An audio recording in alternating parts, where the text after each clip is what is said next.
What'd you think about the night overall? Obviously, you awesome. won. It's been a great month. Yeah. It's been a great month for us. We've had an awesome month. We've had nothing but great fights. There's no real injuries out there. All the cards have stayed together. I mean, it's been a great month. Cormier was disappointed in his performance. He's not really sure what his future holds. Have you started to consider that? Because he's saying wherever you guys tell him to go, he'll go. What did you think? I think he fought a safe fight tonight. He fought a safe fight. He dominated the entire fight. He did what he wanted to. I was a little surprised by his punching power.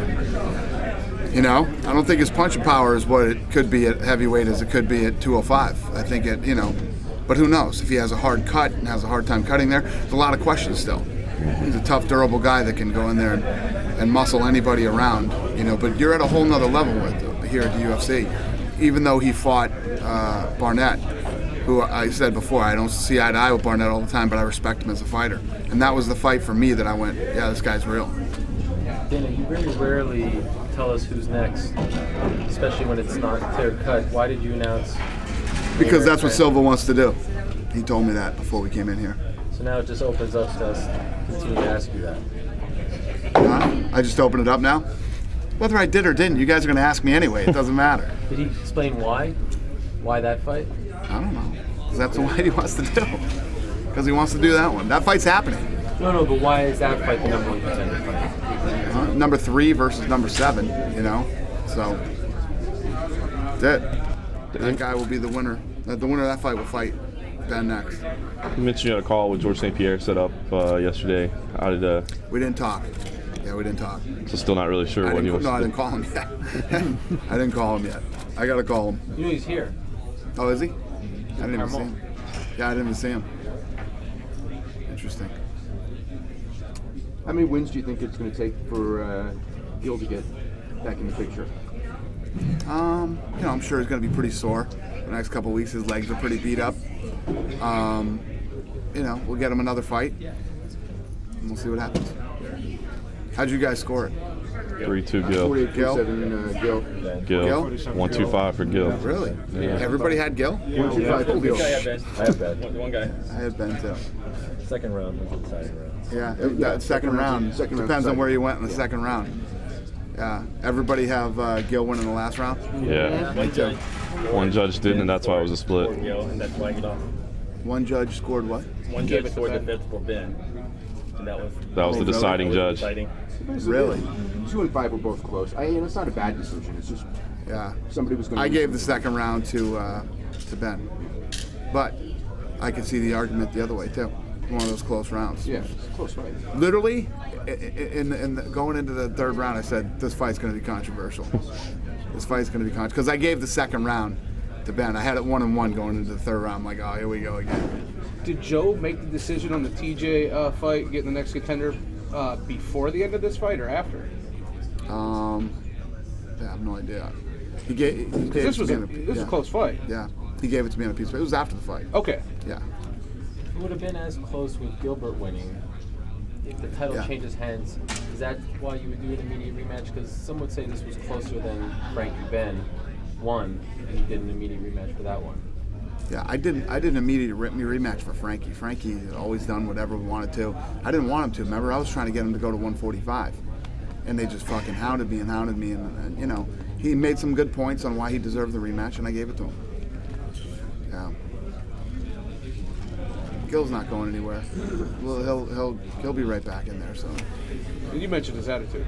He did give a great speech there at the end of the room. I mean, he's wanted this so bad for so long. It's crazy though. Ben was so, I was like, he might lose this fight tonight. He came into my locker room before the, when the fights were going on, sat down hanging out with me saying, yeah, I want to propose to my girl tonight. Can I do it? Is that okay? And we talked about it for like 15 minutes. And I called the production guys back. He was back there like no big deal. And Melendez was like fucking raging bull back there, ready to go. Henderson's an interesting character, man, Usually when you see guys like that. When I told Dominic Cruz, he was like, oh shit, I thought Henderson was going to win. Now I don't think so anymore. Now he's talking about, he's like, do that at dinner tonight. He said 100% he wants to retire in 4 years, that he has other things he wants to do. I believe him. He seems like that kind of a guy, He'd only be 33. Yeah, he seems like that kind of a guy, though. But you know, when you get to a level and you got that championship belt and you're making money and all that stuff, it's hard to walk away from that. You know, where do you make this kind of money when you walk away at 33? Especially if you're still on top. And money goes quick. Dana, do you want to see Nate stay at lightweight, or he's talked about a potential move to welterweight? Nate Diaz. No, you guys told me the other day that he said he wanted to go to 170. You know. Where do you want to see him at? I think going to 170 is a big mistake. Big, strong guys at 170. If you can make 55, look what happened tonight at 55.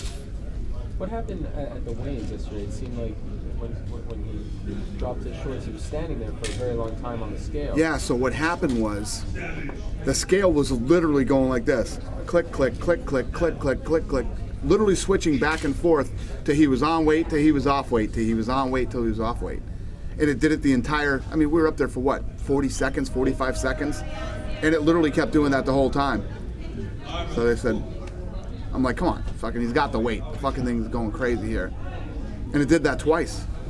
Thing did it twice, did it 2 different times with 2 different fighters.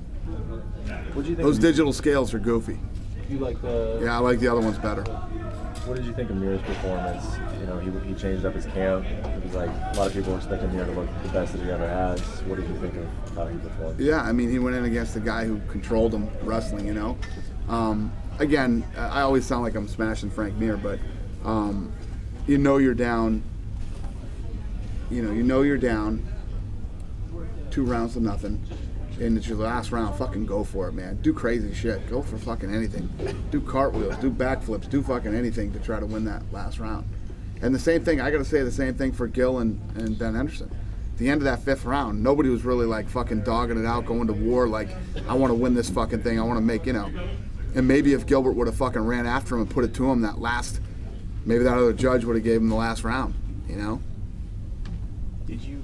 Anytime you let it go to the fucking decisions, don't sit around and cry about it, because you talk about being nervous at the size of the octagon the first time in there. Did Daniel seem nervous to you, or was it just like an office? I didn't talk to him. No. When you were watching ringside or the octagon side, did you see that it was off his game at all? No. Didn't seem nervous to me, but I guarantee he was. I believe it.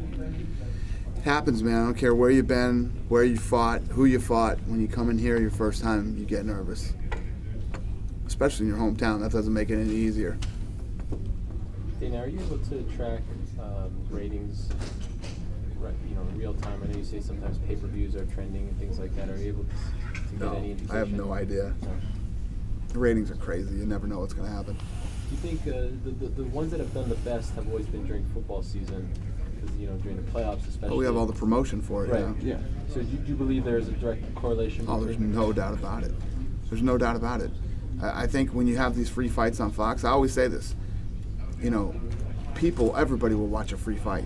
I mean, everybody will want to tune in. You just got to know it's on. And to know it's on, you got to spend a shitload of money to let people know. So Dana White's for an 18-game NFL season. What's that? I said Dana White's for an 18-game NFL season. I'm in. Let's do it. Yeah, there's nothing wrong with having promotion inside the NFL. It doesn't suck. What do you think about Matt Brown? Do you get, personally, I mean, I know you don't really care how they work out, but a guy that a lot of people said should have been gone, what's he still doing around after 1-4, and then now he's on this nice win streak? I mean, do you get into stories like that, seeing guys kind of turn it around, and you enjoy seeing it? Of course, yeah. Matt Brown is a gritty, tough guy. He comes in and he goes, well, he was hurt bad with that body shot, and I guarantee you, the mean kid was he was nervous. He had the jitters. Big fight for him on national television against Matt Brown. When he hurt him with that body shot, you don't jump on top of him and try to guillotine him. You fucking make him stand him back up and go back to that body. It takes, depending on how hard a guy gets hit to the body and if you get the shot right, it takes a good 25, 30 seconds to recover from that, if you can.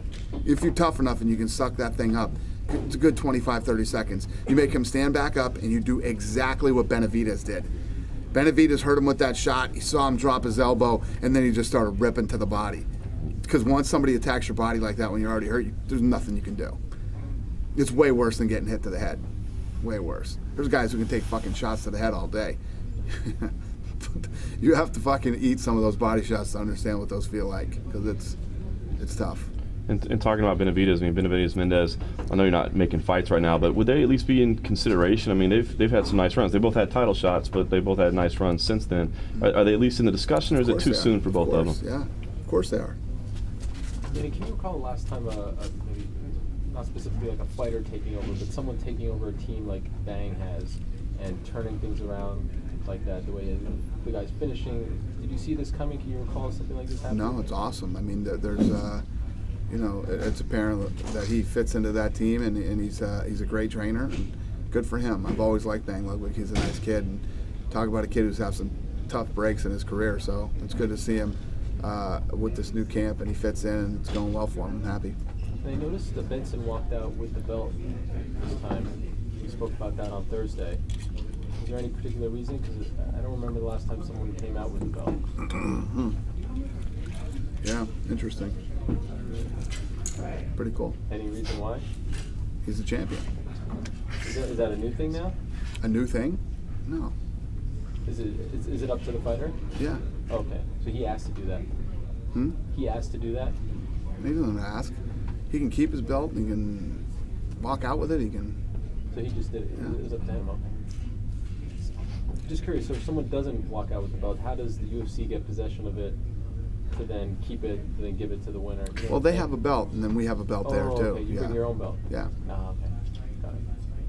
This culture here is just different than boxing. You know, a lot of times when you see, I love the belts when the guys walk out with the belts and stuff, but it comes off bragging and a little cocky, and that's not what this sport is like. You know what I mean? Any update on Dan Hardy? I know he was supposed to fight on the card, and there was a clip on the internet saying that you thought he was in denial about his situation. Have you had a chance to talk to him since then? That was yesterday or the day before. I haven't talked to him, no. What about with Nick? Nick was here. Have you had any conversations with him during fight week? No, I haven't talked to him either. Done with me? Good. All right. Have a good night, you guys. Thanks, man. Thanks, David.